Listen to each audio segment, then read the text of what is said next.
You may have heard the story of the Vanderbilt family, who was once one of the richest families in America that had a family reunion 100 years after the wealth creator's death, Cornelius. Yet, there was not a millionaire among them. Yet the Rothschilds have been passing wealth down from generation to generation. The difference? Family communication. Today we are joined by Jeff Lanza, retired FBI special agent and the author of Pistols to Press, Lessons on Communication from an FBI Agent and Spokesman. He's going to share with us how to apply some basic principles of communication within your own family to help you have a successful transfer of wealth. Welcome, Jeff. Hey, I'm glad to be here. Thanks for having me. Hey, we really appreciate you joining us today. You're a communication expert. I know at a presentation I just recently saw you at, you mentioned that communication has a big impact on wealth transfer. Can you maybe talk about what impact does communication have on wealth transfer?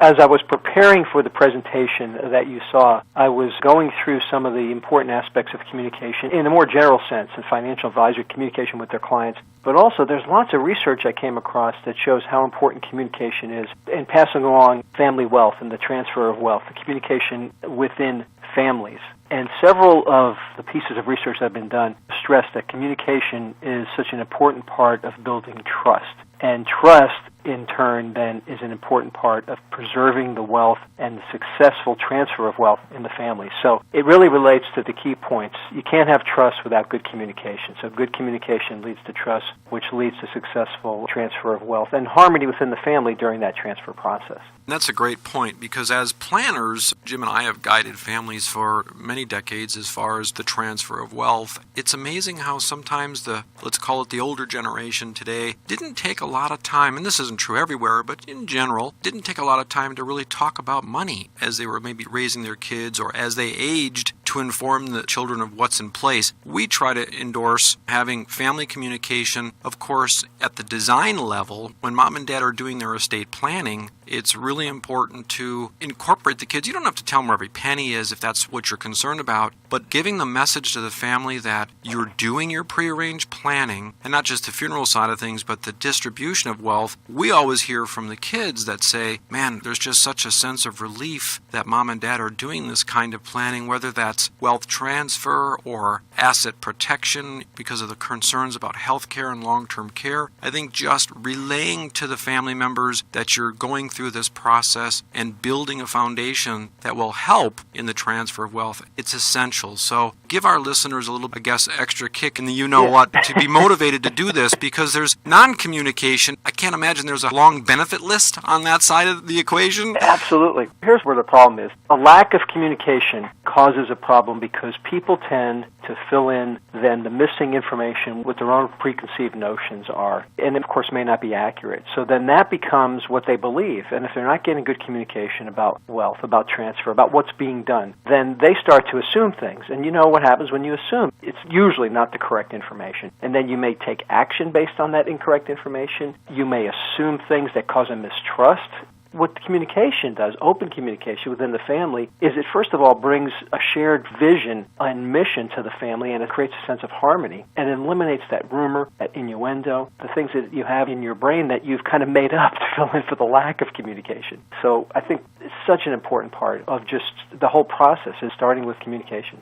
It's probably not more true in a circumstance like a lot of times we're dealing with small family businesses. Because of that, not only are people making decisions about that, because a lot of times you may not have all family members involved in that business. Maybe it's just a couple of members that stay behind in the business. The ones that are not in the business are not understanding the work that's involved in the sweat equity, and there's misconceptions about the value, and if there's never any communication, then they have the spouses there to help feed sometimes that miscommunication or misunderstanding. We usually start our meetings when we do a family meeting. I always tell people, my goal is that you can, around the holidays, wish people a Merry Christmas or Happy Birthday and mean it, and still have those communications when mom and dad are gone. Maybe talk a little bit about how important that communication is in that business or transfer of a business situation.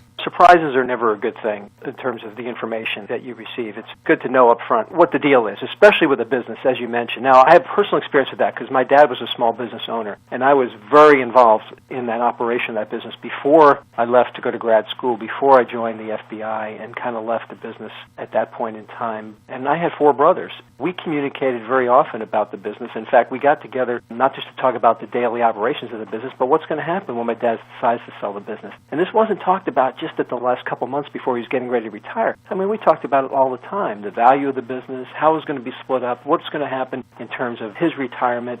And you mentioned sweat equity. Oh, that's just so important because I worked my tail off in that business for a number of years through my teenage years. My brothers, some of them were not as involved as I was, so they probably didn't have a feel for that. But that's where communication comes in, at family meetings, which you should have on a regular basis to discuss these type of things, especially when a business is involved. Well, that's a great point. Again, we're big proponents of the family meeting. Other than, let's say, the advisor who would conduct that meeting, any tips from your knowledge and experience as far as how that meeting can be constructed? Like Jim kind of talked about, you want everybody to really still be family, to kind of leave with a positive from that and gain from it versus creating problems. What would be a most effective way to kind of structure that family meeting? The first thing with any meeting, nobody likes meetings, but with any meeting is to get people to buy in for the reason for the meeting so they know why they're there, that they know what's going to be discussed. And once they agree to that preconceived notion, then you're more likely to get a positive outcome. I mean, if people don't want to be there, if they don't understand the reason for it, it's probably not going to go good. And that really comes from the leadership in the family and setting up the standards and the idea of this communication and this trust process. And I think from a family meeting perspective, you got different generations. You kind of alluded to that a little bit earlier. What language are these different generations talking? My parents don't communicate in the same way that my kids do in terms of the communication technology, in terms of how they see things and perceive things. In setting up the meeting, there probably needs to be an understanding of that and how we're going to communicate within the generations.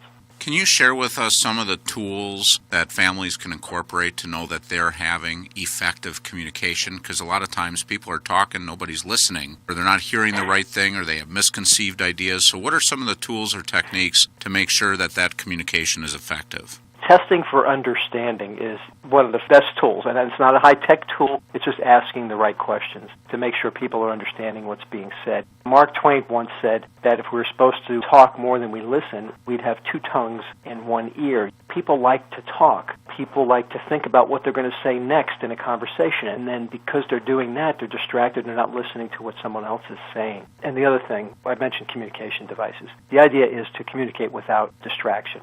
So when you have generations like my kids, one's a teen and one just got out of his teens and now in his early 20s, but what are they carrying around with them all the time? They got the cell phones, as many of us do. Those are distractions.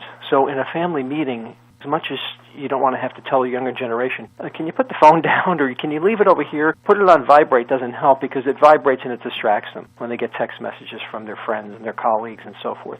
So one of the tools we use, of course, is number 1, to test for understanding. Make sure people hear what's being said. Make sure they hear it clearly and understand the meaning of that. Try to eliminate the distractions inside a family meeting. That would be cell phones or any other distractions which might cause them not to hear what's being said. And then the leader, the family member who's going to be leading this meeting, should know how to engage people. The engagement process comes from good communication skills to begin with. So that would be having some key points to discuss, being clear and concise, being accurate in what they're saying, deliver things in a courteous way. I like to tell people in an organizational setting, and this applies to families too, is try to focus your points that you want to get across into 3 key messages. There's something about our brain that we're more receptive when things are told to us in 3s. We see it in advertising, just do it. We see in political slogans, yes, we can. But 3 key points, and I'm not talking about writing slogans or advertising, I'm talking about just, hey, today we're here as a family, and there's a couple things I want to get across in this meeting. We're going to talk about this, we're going to talk about this, and we're going to talk about this today, and I want everybody to understand the reason why we're having this particular meeting. That kind of resonates with people a little bit if you can drive things home in messages and reinforce that with important content that is clear and concise. That's a great input. While you were talking about the texting thing, I got to admit, my kids are driving me nuts these days, sitting right there, texting each other back and forth. It reminds me of a commercial that's running right now where a husband and wife are sitting at a table out to eat, and he's talking to her, and he literally finally texts her like, hey, let's put the phone down. So it is a challenge with getting attention span today. The rules should start with check your phone at the door. Show up to be no place else is a phrase I love to hear. Jeff, so far we've been really kind of focusing on the communication amongst the family and wealth transfer, of course, prior to a difficult event. Let's say when mom and dad are gone, that's truly when wealth transfers. So far we've kind of covered the importance of communication on the design side of that distribution, whether it's just private wealth or family businesses. We're going to have to take a short break, but when we come back, can we maybe address the other side? Now that, let's say, I always call it when the glue is gone, mom and dad are gone, now there's the family that has to maybe follow the planning that was put in place, and generally this coordinates with an advisory team. A lot of times there's attorneys at this phase, financial people, accountants. That's also important to make sure that you properly communicate amongst those team members to keep everybody in the loop as that wealth is transferring or businesses in the succession phase. So I'd love to address those issues when we come back, so please stay tuned. And now a personal story from the 2010 Life Foundation spokesperson for Life Insurance Awareness Month, actress Leslie Bibb, whose recent credits include roles in Iron Man 2, Confessions of a Shopaholic, and Talladega Nights, The Ballad of Ricky Bobby. Leslie was just 3 years old when her dad died. At that time, Leslie had no idea what life insurance was and how it benefited her mother. Today, Leslie realizes the enormous impact it had on her life. Let's hear her story. Hi, I'm Leslie Bibb. Photos are my memories. My parents together, dancing to their favorite song and celebrating with friends. Young and in love, they never suspected that their lives together would be cut short. Everything changed when my mother received the awful call that there had been an accident and my father hadn't survived. All of a sudden, the task of raising 4 girls and keeping our family together fell on her shoulders. But my mom's burden was lessened by my dad's thoughtfulness. His life insurance policy enabled our family to pick up and carry on. The love we show while we are alive is why we live. The love we show after we are gone allows life to continue on. My dad loved us enough to expect the unexpected. Life insurance was his legacy of love to us. No one should be left grieving and in need. Take care of your loved ones by thinking ahead to the unthinkable. Learn more at lifehappens.org, a public service message from the nonprofit Life Foundation. Welcome back as we continue really a great conversation today with Jeff Lanza, who is a retired FBI special agent and has written a book called Pistols to Press, Lessons on Communication from an FBI Agent and Spokesman. Jeff, before we get into that thing I teed up before the break here, maybe just comment on your book and also your website and some of the resources that are available to our listeners today to learn more about communication from your obviously vast knowledge. Sure. Well, I retired from the FBI after 20 years as an investigating agent and also a spokesman. I wrote a book that has to do with communication in general. Some of it has to do with media relations. Not all people deal with the media, of course, but there's a lot of lessons in there about just how to communicate in general, talking to small groups of people, talking to interpersonally with one person. And if you were ever in a position where you had to deal with the press, there's lots of lessons on that in that book as well. On my website, you can purchase the book, but there's lots of free resources on my website too. The handouts that relate to the presentations that I do on communication, on ethics, which is another really important topic, on identity theft and protecting information. Lots of free resources out there that people can download just by going to my website, and that's at thelanzagroup.com. That's THELANZA group.com. Let's kind of transition then to my example of, let's say mom and dad have done all the planning, there's been communication and family meetings prior to that, but now unfortunately the reality of when mom and dad are gone and wealth transfers to the next generation, whether it's just again private wealth or a family business, having that trust and confidence in that design team that hopefully was part of the process all the way along, the attorneys, the accountants, the financial people, this has got to be a very stressful point clearly for families. We've lived it as planners. Talk about how important communication is among the advisory team and the family, keeping everybody in the loop as far as wealth transfers. Right. Well, again, this comes right back into the realm of communication and opening those channels of communication before you get to the point where you have to sit down and discuss after someone's passed away. So, for example, my parents are both still alive. They're in their early 80s. I've met with my father's financial advisor, who he's had for years, to open up those lines of communication. These type of things, it's always best to meet the important players and connect from a communicative standpoint before something happens. And you do that for a couple of reasons. One, you know them. It's easier then to communicate when it comes to the point where you have to because of something that's happened. But also it builds that trust, and the communication that takes place during those early meetings establish that trust and credibility. And if you find that there's someone you can't trust, that they don't have credibility, then maybe you look at a different person to fulfill that need. But it comes beforehand, and I think it's so important to do that in the early stages and always be communicating with those people on a regular basis as time goes by. Excellent point, because without trust, not a lot is going to get done. And of course, I've been blessed to be working with some families for 20 plus years, and it's wonderful to have that relationship and communication in advance of an unfortunate event, and that clearly should continue after any event, especially if someone passes away. But now there's emotions on the table, and what we typically find is one of the children, who is ultimately potentially the beneficiary or one of the beneficiaries, now has to wear the hat of, let's say, personal representative if you have a will to distribute your estate, or a trustee if you have a trust to distribute your estate to your beneficiaries. And that can add a component of stress to the family environment simply because there is this perception that one is in control and the other ones are just kind of waiting on the sideline for their distribution. So that can really add another dynamic that is a challenge. And parents tell us consistently, we just want everyone to be happy and peaceful, and we don't want money to change people. So help us with that scenario. Exactly what my parents would say, and I think a lot of parents say that exact statement. We just want people to be happy and everybody to be treated fairly. And again, that comes right back to pre-planning and getting together with the family before there's a requirement to do that because someone has passed away. Opening up the lines of communication. The important thing that does is it sets the expectations, and it minimizes the chances that there will be some disagreements. If there are some, those can be worked out beforehand when the people who have the wealth are still around to help with that. Most of my early learning in communication came from dealing with the press as an FBI spokesman. And one of the biggest factors, I think, in being a successful spokesman is setting the expectations for what the media is going to receive, what they're not going to receive. And I think you can apply that to family situations in terms of setting expectations early on and doing that through good communication while the parents, the generations are still around to talk about it, I think will lead to less disagreements later on.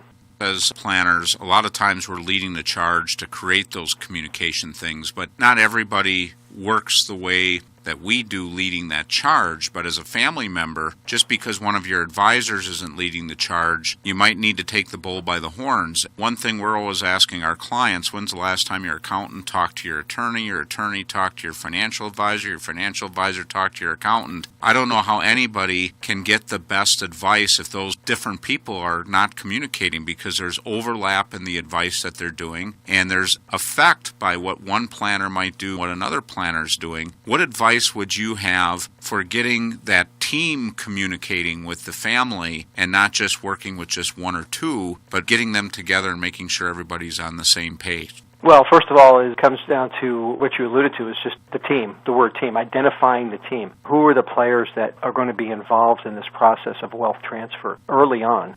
From all the different family members' perspectives, identifying the key people that need to be included in those communications, and start very early in making sure that they are. So once they're identified, and then you start drawing them in, and I don't mean you have to have formal meetings, getting people maybe from different parts of the country to get together personally, no, but just virtual meetings or email communication or phone conversations, conferences, web conferences could be an easy way to get all those people talking. But again, it's before there's a requirement that they talk when someone's passed away. And again, helps to establish that trust and credibility of that team. I can't imagine throughout your career, Jeff, the type of scenarios that you were faced with as far as managing communication, especially. I guess we can argue, or in one sense, the way we present this program, it's kind of an media approach, but boy, I have no love and affection for the media myself and how they communicate to Americans today, and I'll leave it there. But it's a challenge, so bless you for retiring and not going nuts, probably trying to do the job that you did, especially, I'm sure, in your position at the FBI too. Some of the cases had to be so emotional. As I read through your book, it's just amazing some of the cases you were involved in and how the media really treated not only you, but the case and the family itself. It's a shocker. So maybe what we could do, because we're going to wrap, is just again mention the book and how folks can get that, and again the resources on your website. Oh, sure. The book is called Pistols to Press. It's available only on my website, and my website is www.thelanzagroup.com. In addition to the book, I have lots of free resources on important topics to your audience. Communication would be the one we're talking about today, of course, but other topics such as identity theft prevention, social networking, fraud, security, cybersecurity, how to keep seniors safe online. Tons of handouts out there, all downloadable for free that give lots of good information to people to help them in their everyday lives. And that's partly why we had you here today, is really to share with the listeners that there's these resources out there, and what better expert to have it come from than, again, the career path that you were on. So I appreciate you kind of adapting your communication presentation to wealth transfer in the family, because the general rules certainly apply. The takeaways are make sure that you have those family meetings, that you communicate, check the phone at the door. I got that one. And we'd love to have you back on some of those other topics. We greatly appreciate your passion project here and sharing with our listeners today from your vast knowledge. Thanks for joining us today. You're very welcome. Thanks for having me. Thanks for joining us this week, and tune in again next week as we explore another phase of the real wealth process. And remember, if anything you heard in today's show you'd like to get more information about, contact your Real Wealth advisor. Also, if you feel that any of this information will be helpful to a friend or family member, just click the Forward to a Friend button.